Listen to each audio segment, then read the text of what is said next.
Ricerca di nuovi segmenti di mercato e aumento del numero di accordi di collaborazione con aziende locali sono i comportamenti che maggiormente si riscontrano sia tra gli imprenditori italiani presenti all'estero che tra quelli esportatori nei mercati internazionali. Con la crisi, l'80% degli imprenditori italiani punta ad allargarsi all'estero. È quanto emerge da un'indagine di Assocamera Estero su un campione di 24.000 imprenditori.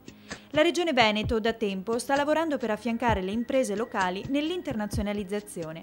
In questo senso si è da poco chiusa la 15ª sessione della Task Force italo-russa, nata per favorire la collaborazione e lo sviluppo tra le piccole e medie imprese e i distretti russi, come ci spiega l'assessore regionale Vendemiano Sartoro.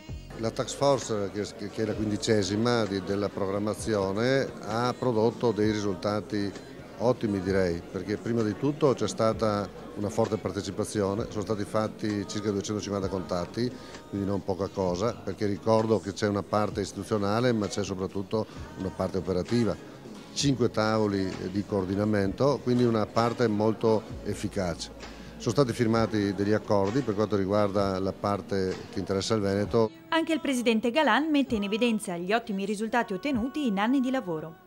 Per il Veneto quello che testimonia l'importanza di questo comportamento esemplare, dato dai numeri, più di 500.000 di turisti dalla Russia in Italia solo nel 2008. Un export che è 1/6 di tutto l'export italiano e ammonta a 1,7 miliardi di euro. Ecco, è stato moltiplicato nel corso degli ultimi 5 anni per 10-20 volte.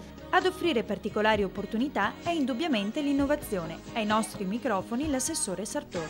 Per quanto ci riguarda ci sono delle buone esperienze negli scambi delle nanotecnologie e sicuramente i loro centri di ricerca possono avere degli interessanti brevetti da proporre anche al sistema di produzione veneto.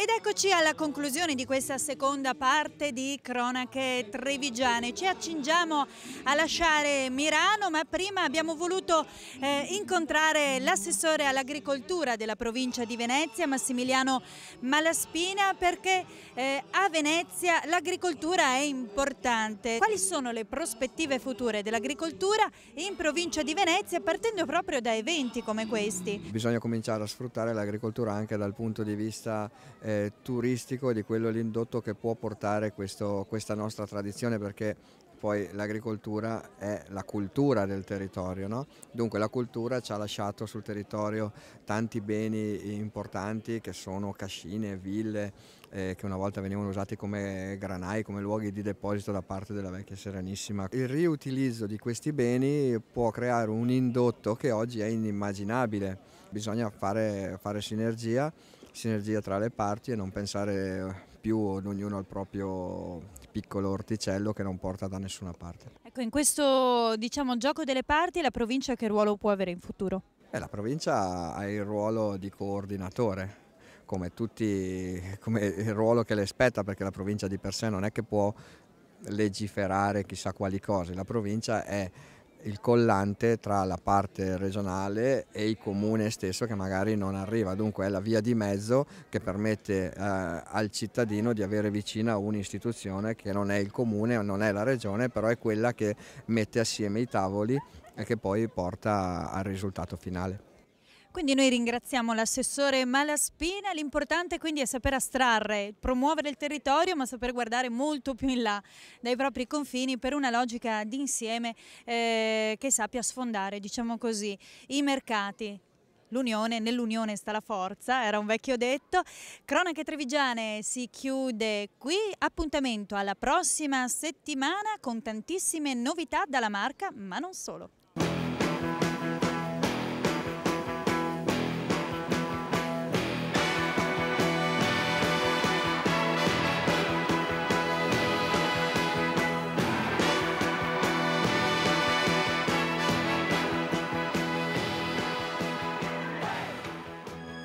Cronache Trevigiane, un programma in collaborazione con Un'Industria Treviso, Casatella Trevigiana DOP, provincia di Treviso.